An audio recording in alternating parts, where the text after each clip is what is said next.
Ça, c'est en Angola, précisément dans la capitale Luanda.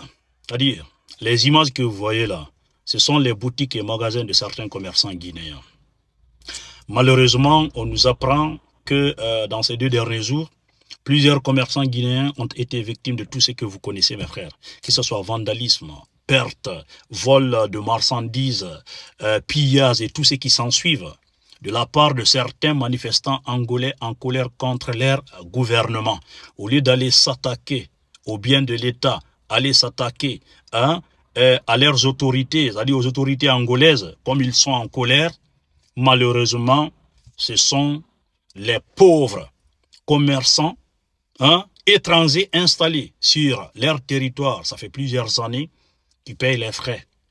Malheureusement. Et c'est comme ça que ça se passe dans plusieurs pays africains. Quand il y a manifestation, on s'attaque aux biens des étrangers qui n'ont rien à voir avec le comportement du gouvernement.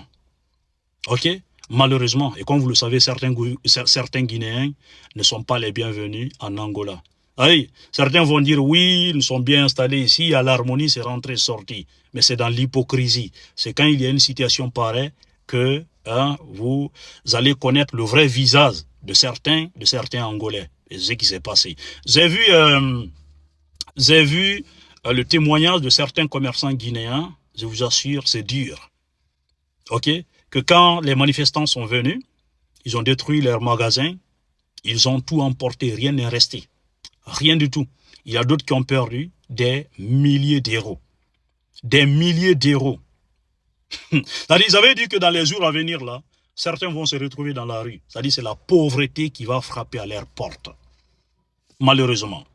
Et d'après les informations, c'était suite à une crise catastrophique qui secoue actuellement le pays. Aujourd'hui, en Angola, ça ne va pas.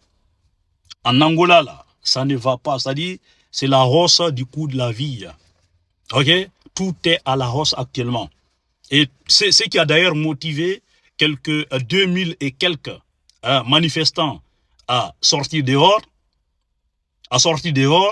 Et ça, c'était le week-end passé. Ça a commencé le week-end passé, c'était le samedi.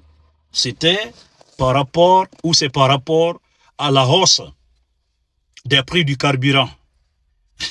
Que le gouvernement angolais avait augmenté le prix, les prix du carburant, je pense que c'était au mois de juin, juillet, mais ça diminue pas, ça continue seulement à monter. Et comme vous le savez, ça joue, c'est-à-dire les conséquences de ça, c'est la hausse des prix des denrées alimentaires, le transport. Donc,